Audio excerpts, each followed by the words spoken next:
ہمیں یاد ہے کہ تقریباً جب میں 25 سال کا زیادہ ہے، 26 کا ہوں گا، تو آیت اللہ العظمیٰ بہجت سے خود ان کے گھر میں، کیونکہ ان کے صاحبزادے ہمارے استاد بھی تھے تو گھر میں بھی آنا جانا ہوتا تھا، خود میں نے کہا کہ بعض دفعہ دعا قبول نہیں ہوتی، دل بہت تنگ ہو جاتا ہے۔ یہ جو ایج میں نے بتائی وہ اس وجہ سے بتائی کہ ان کی گفتگو کا جو ان کا جواب ہے اس کا دار و مدار اس پر ہے۔ اب ظاہر ہے وہ دیکھ رہے ہیں، زیادہ میں 25 یا 26 کا تھا، تو آغا بہجت جو ہیں بعض دفعہ بہت ہی ایک خاص نقطہ کہتے تھے، وہ اس کی تشریح نہیں کرتے تھے۔ انہوں نے ایک دم سے ایسے دیکھا، کہنے لگے کبھی ایسا ہوا ہے تم نے 50 سال دعا کی وہ قبول نہ ہوئی ہو؟ 25 سال کے لڑکے سے وہ کہہ رہے ہیں تم نے کبھی ایسا ہوا ہے 50 سال دعا کی وہ قبول نہ ہوئی ہو؟ بس اتنا جملہ کہا۔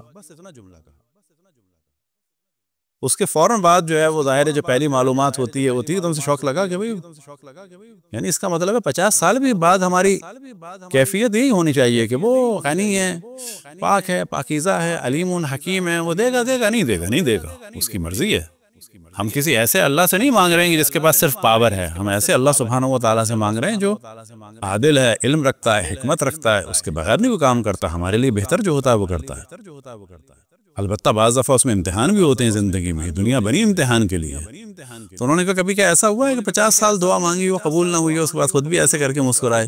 اور فوراً میرے ذہن میں جو ہے یہی والی باتیں آئیں، ساتھ میں حضرت ابراہیم کا موضوع آیا کہ اس کا مطلب ہے کہ ہمیں طویل عرصے تک دعا مانگنی ہے لیکن اللہ سبحانہ و تعالیٰ سے شکوہ نہیں کرنا ہے۔ یہ بھی ذہن میں رکھیں جو دعا ہم مانگتے ہیں اور دعا ہمیشہ مانگنی چاہیے۔ یہ جو بعض دفعہ لوگوں کے ذہن میں آتا ہے کہ اللہ سے مانگتے رہیں، تو اللہ سے نہ مانگیں تو کس سے مانگیں؟ یا رسول اللہ اور اہل بیت علیہ السلام توسل نہ کریں تو کس سے کریں؟ کوئی تکلف کی بات نہیں کہ وہ برا مان جائیں گے۔ مثال کے طور پہ ہم کہیں کہ کل بھی میں نے مولا علی کو پکارا تھا، آج بھی پکاروں، تو وہ بھی کہیں گے پیچھے پڑ گیا ہے۔ کہا جائے گا نہیں، ان کی یاد جتنی زیادہ وہ اچھا ہے، اللہ سبحانہ و تعالیٰ کے جتنا زیادہ ذکر وہ اچھا ہے۔ کیوں کہ جو رسول آل رسول سے ہم کانٹیکٹ میں ہوں گے ہمارا دل نورانی ہوتا ہے، اور مانگنا ظاہر انہی سے ہے۔ تو اگر دعا قبول ہوئی لیکن اگر دعا قبول نہیں ہوئی تو روایتوں میں ہے کہ جب نام اعمال ملے گا تو مومنین پریشان ہو جائیں گے۔ پریشانی کیسی؟ تعجب والی پریشانی۔ یہ کس کا نام اعمال ہے؟ یعنی سارا آدمی کو اپنا پتہ ہے کہ میری تو اتنی اچھی کوئی کام، میرے اتنے اچھے کام نہیں تھے، یہ اتنے اچھے جو کام ہیں، یہ جو اتنا زیادہ ثواب ہے، کس کے بدلے؟ تو جواب آئے گا جو دعائیں تم نے مانگی تھیں اور قبول نہیں ہوئی اس کی جزا ہے۔ بس اگر دعا قبول نہیں ہوتی ہے تو مطمئن ہو جائیں وہ ضائع نہیں ہوتی، اس کی ایک جزا ہے۔ اور اگر قبول نہ ہو اور پھر دعا مانگی جائے تو اور زیادہ ثواب ہے، یعنی ہم اللہ سبحانہ و تعالیٰ سے مایوس نہیں ہیں۔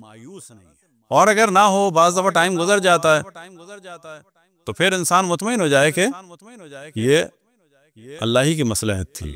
البتہ بعض دفعہ یہ بھی دیکھنا چاہیے کہ اپنی پالیسی کیا تھی۔ مثال کے طور پر امتحانوں کے زمانے میں پاکستان میں مسجدیں بھر جاتی ہیں، سن غلط بات ہے، مسجدیں ویسی بھری ہونی چاہیے، امتحانوں کے زمانے میں کیوں؟ کس نے کہا ہے کہ نماز پڑھنے سے خود بخود یاد ہو جائے گا؟ نا، نماز پڑھنے سے یہ ہو سکتا ہے کہ ہم دعا کریں کہ اللہ تو ہمیں لگاتار کام کی توفیق عطا فرما، یا اللہ تو ہمیں پڑھنے کی توفیق عطا فرما، لیکن کتاب کھولنی ہوگی۔ کسی بھی دعا کو پڑھ کر کسی بھی منت کے ذریعے سے پیپر خود نہیں بھرے گا، وہ خود ہی کرنا ہوگا۔ ہم اس کے لیے دعا مانگ سکتے ہیں۔ لہذا امتحان سے پہلے مسجدیں بھرتی ہیں، چلو تھوڑا اس میں لاجیکلی بات ہے۔ رزلٹ والی رات بابا مسجد کا کیا کام ہے؟ رزلٹ تو بن چکا ہے پہلے ہی۔ اب یہاں پر ممکن ہے آپ سوچیں کہ یہ تو ہم بالکل ہی ایسی بات کر رہے ہیں لوگوں کو بے دین بنانے والی۔ نا، یہ جب پاس نہیں ہوگا تو بے دین ہو جائے گا۔ اس کو کس نے کہا ہے پاس ہوگے تم نماز پڑھنے کے ذریعے سے؟ نا، محنت سے پاس ہوگے۔ تم اللہ سے محنت کی دعا کرو، حافظے کی دعا کرو، لیکن کرنا خود ہوگا۔ تو یہ بھی ذہن میں رکھیں کہ دعاؤں کے پیچھے ایک سلسلہ ہونا چاہیے اور ایک پالیسی بھی ہونی چاہیے۔